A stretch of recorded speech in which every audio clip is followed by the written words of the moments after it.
Thanks for listening to the Wild Health Podcast. For the foreseeable future, you're not going to hear our normal intro or outro here. We're going to be releasing episodes very frequently as things are changing. This channel will be used for a very specific purpose. Number one, to communicate with our patients. We're somewhat overwhelmed, and the more we can communicate breaking news and recommendations from us to our patients all at once, the better. So if you're a patient, we're here for you if you need us, but if possible, please tune in here so we can both keep you up to date and conserve our time for the most critical tasks. Feel free to share this with friends and colleagues as well. Number two, we've organized as a group. We have infectious disease specialists, ER doctors, critical care doctors, and in total dozens of MDs, PhDs, and frontline clinicians who are going to be constantly evaluating the news and emerging evidence. We're then going to summarize and translate that for you here every day on the podcast. The speed of change with the circumstances will make us look foolish at times, but we're committed to pouring all of our resources and energy into doing what we can to help and make a difference.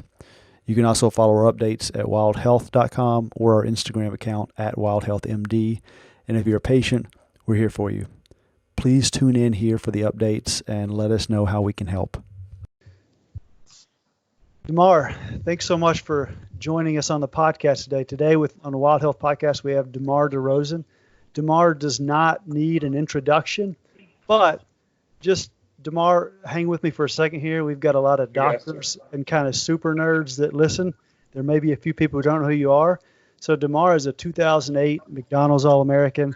I think you won the slam dunk contest that year. Is that right? Yes. Yeah.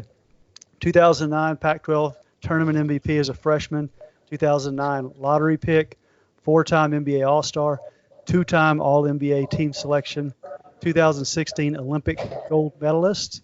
And while all of that is incredible, that's really not the reason we're talking to Demar today. We're talking to Demar because he asked me to give him some pointers on his jump shot, and I feel like he's pronating a little too. No, I'm just kidding. So the actual reason we're talking to Demar today is because Demar is a real leader when it comes to mental health and wellness. In my mind, is kind of the leader in the NBA.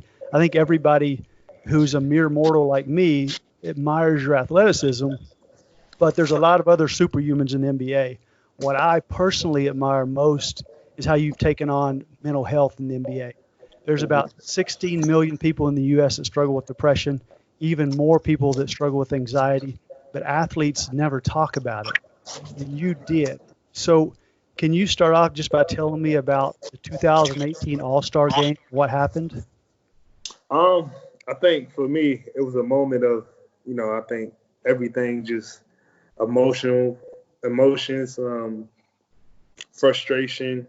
I mean, every bit of, thing you could think of just kind of just hit the roof, and I kind of took a moment, and the worst thing to do is always to go to Twitter to express yourself sometimes. And I think that's what I did. And I think I tweeted something like, "This depression get the best of me."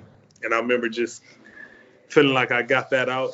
And I remember laying down, going to sleep, and waking up to like, what did I just do? So for me, it was a moment of me just trying to just lashing out. But in response, what came after that was something that I'm glad I had that outburst, because it helped me so much after that. So talk to me about that moment. It's kind of mid-season. You got a lot of pressure throughout the season. Is it something that was kind of a one point in time, or was this something that you'd been kind of struggling with for a little while and you just it's been a while, but I had learned to suppress so much stuff growing up. Learned to, I really wasn't educated on that. Let me put it like that. Growing up, from a teenager, I could remember looking back on it from, high school days to going to college to my early years in the NBA, and you just never understood what it was. And I think the older I got, when I started to be able to identify it and start to identify the things that was bothering me, and when I did that outburst, it made me look at my whole emotions for years before. Like, I've been going through this. It's just been ways of me suppressing it, whether it was playing basketball, doing other things, having fun. You kind of hide behind so much as a high performance athlete, where you could get away with a lot of things and not even know. So for me, it just caught up with me. And it really doesn't sound like it was really a planned moment. It's just something No, you just felt like you needed to get out. Were you, when you sent the tweet, were you worried about people's reaction or what they think, or you just really get it out there? nah, I think I just did it for myself. It was a moment to where, like you said, it was All-Star Weekend in LA. I was coming home, and you got everybody on your back, family, friends, the attention, and you kind of just wanted a moment to yourself. And that moment when I did that tweet was my moment to myself, not thinking the outcome that'll come with it afterwards. And everything that came with it afterwards was definitely life changing in a positive way. So you said something after that really resonated with me. You said, never be ashamed of wanting to be a better you, period. And I like that because I think as athletes, you are always pushing your body, trying to get better every season, but there may be not as much of a focus on the mentality part and mental health. And you just a second ago, you said something about you've learned quite a bit since kind of taking that to the forefront. What have you learned as you've become, because you've become really the leader in the NBA and for sports? I think after you came out, Kevin Love has made some statements as well. The NBA seems to be taking it serious. I think they've said you need a mental health professional on every team. Mm-hmm. What have you learned in that process of being kind of the leader in the field? I think for me, you gotta, we all get to a point to where, we become content with ourselves, whether it's in a good way, a okay way, or just I don't care way, but with that, it's so much growth that you still could gain, much knowledge you could gain, and find a certain type of peace within yourself to be able to be that inspiration to make someone else see more within themselves. And for me, that's what it was from my perspective, to where, like, if I could do this and make the next person feel good, or open their eyes to want to try something and not just be content where they are in life and want to be better, that's what it's all about. And I think for me, that's what opened my eyes of saying it's okay to talk about, struggles. That don't make me less of a person or a weaker individual. To me, that shows a sign of strength and wanting to learn more and wanting to grow more. So for me, that's what opened my eyes. And a lot of people don't have that eye opener until it's too late, and you look back on it like, oh, I could have did this, I could have did that.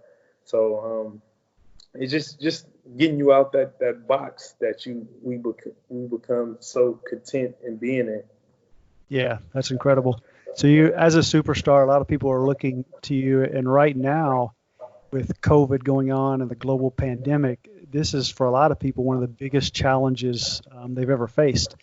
And I saw a chat that you recently did for the NBA with a psychologist where you discussed some of the coping strategies that you use. So I'd love to hear a little bit more about them. I think the average person could learn some about that as well. So what are you doing? Everything's kind of been disrupted.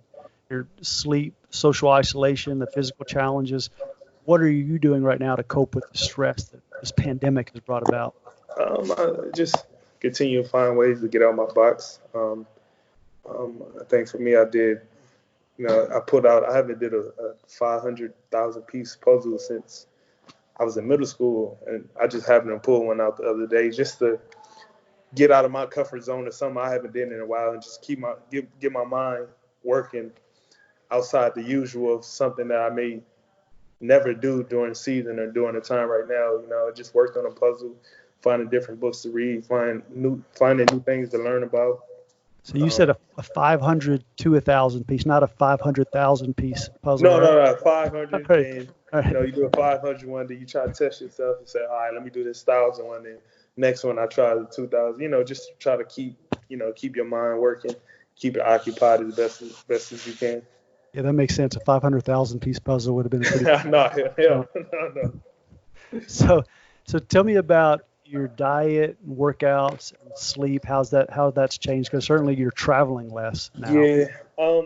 Everything changed so much because I'm used to getting up early, always having practice, always going in for some type of treatment, preparing for shoot around, mentally getting right. Like during game days, I always take a nap in the middle of the day before the game. So with all that scratch, I try to keep the same routine. Try to still get up early. Um, get up early. Um, Stay active. Play around with the kids. Get the kids outside. Make sure they stay active and running around and enjoying themselves.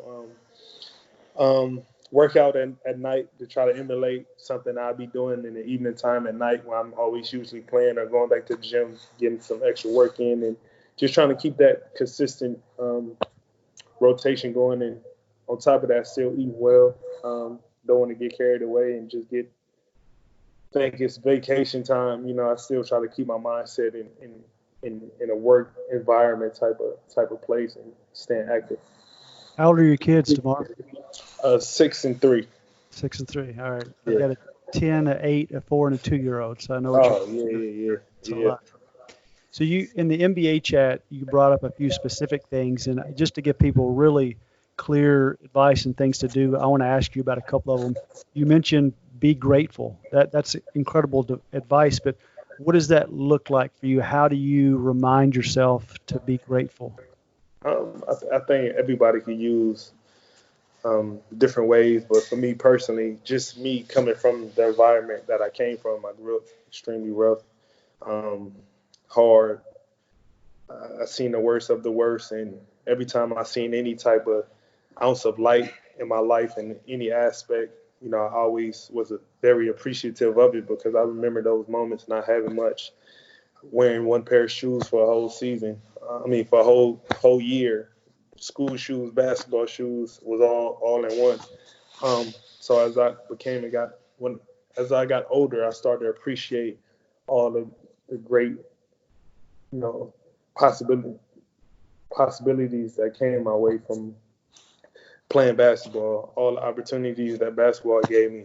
Just being grateful of that because at any given moment it could be taken away, and at any given moment this could have not happened.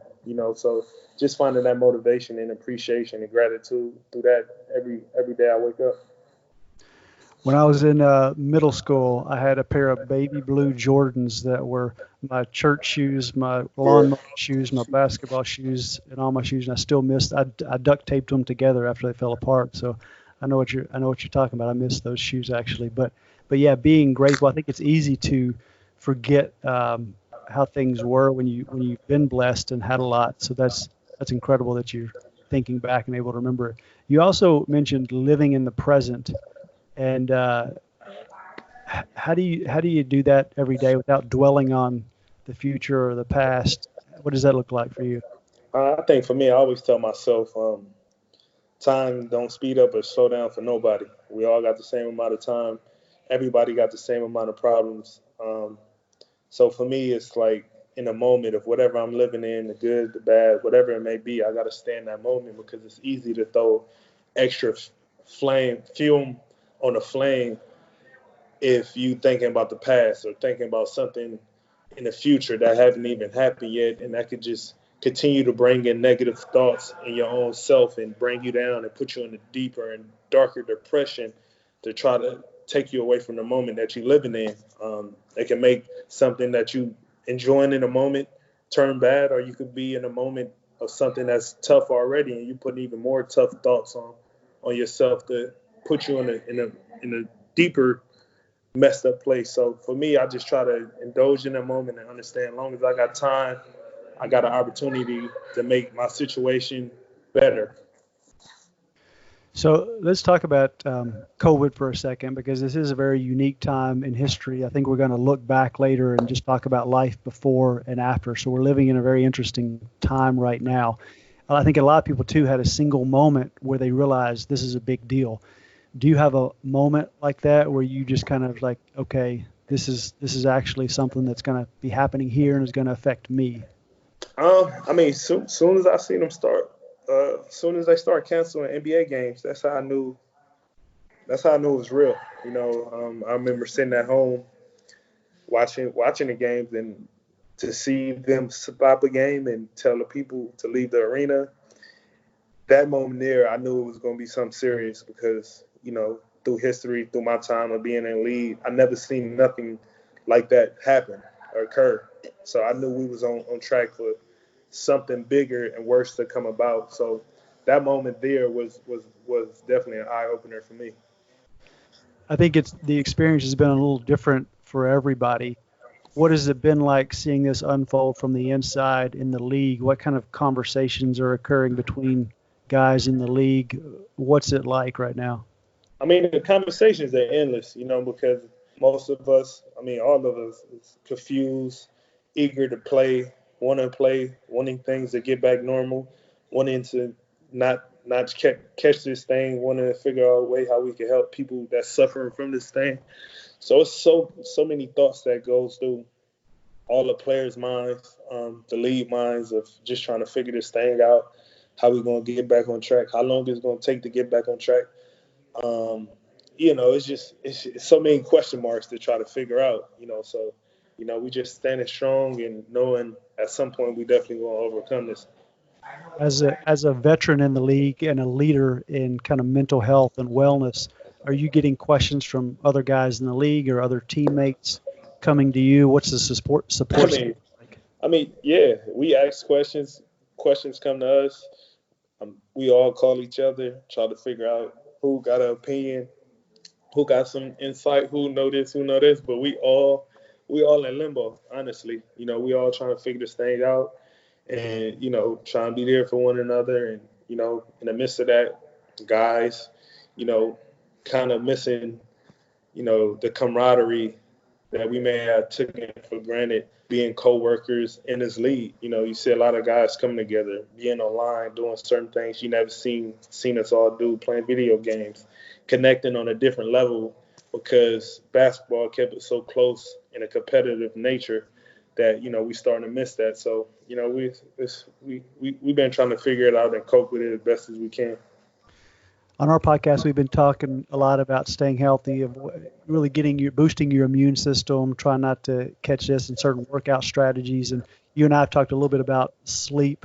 What are guys in the league doing right now to kind of stay healthy, keep their immune system up? Any specific things that everybody in the league is like, we got to do this, we got to do I that? mean, I think a lot of guys have definitely been putting their workouts online, working out, um, doing cardio in the weight room. Guys is being active as best as they can. That's key, especially when you turn on TV and they tell you to stay in the house, don't go outside. So guys is definitely being active as much as possible, because with nobody knowing, nobody taking this lightly. Everybody understanding if we get a call tomorrow saying it's time to go back to work, I promise you, the majority of the guys has been doing the right thing that they need to do to be ahead of the curve. Do you think you are going to play any more games this year? I hope so. I wish I could honestly give you an answer, yes or no. I just sit up here and I hope so. I really do. So staying healthy, it's important for people that are in good health like you and I, but it's also really difficult if you have any sort of chronic illness. Those are the people really at risk. And I read one time you talking about going into the NBA early to help take care of your mother who had lupus. Is Right. there anything that you and your family have done to try to really manage keeping her safe and not exposed? Yeah, just making sure she got all the essential items she need. Staying in the house, eating well. So she definitely taking care of it, and on top of everything, without a doubt. Well, as a leader, as somebody that people listen to in the league and otherwise, a lot of kids looking up to you, is there any certain things any message you want to get out there, things that think are important for people to know right now? Protect yourself to be able to protect the next person. Take this thing serious, and understand when we come out this thing, be appreciative of your loved ones, your occupation, being able to walk and enjoy life on the outside. It's definitely going to come, but for now, being patient, being disciplined, understanding it may take some time, but at the end of the day, understand it's going to be worth it to get back to normal life. Yeah, that's great advice. Well, Demar, I want to really thank you for for coming onto the podcast. What you do on the court is amazing. It provides incredible entertainment and hopefully soon a distraction for all of us from the pandemic. I hope you guys get back to playing. But as you know, what you're doing on the court has a shelf life. But I think what you're doing off the court, advocating for mental health and speaking out, is probably much more difficult. But I think it's also going to be more impactful in the long term. So I really hope you recognize the difference that you've made with the courage and honesty, because it is difficult to talk about it. And you may not see it directly like you do the cheering fans in the arena, but it's having a real impact. And it's hard to prove this, but honestly, I think when someone of your stature speaks out about depression and mental health, you're probably literally saving lives. Yeah, appreciate it. I just want to say keep up the great work, and thanks again for coming on the podcast and everything that you do. Appreciate you for having me. Thanks, Demar. Appreciate it, brother. I'll send you those jump shot tips in another. Yeah, I need it. Appreciate that. Thanks so much for listening to this COVID-19 update. Please send us your questions or follow along on Instagram and Facebook at Wild Health MD. And just to be clear, this is not medical advice. No patient-physician relationship has been established, and this resource is really for general informational purposes only. And finally, if you want to spread the word, please send this podcast to friends and family and give us a review on iTunes. Thanks again, and stay safe.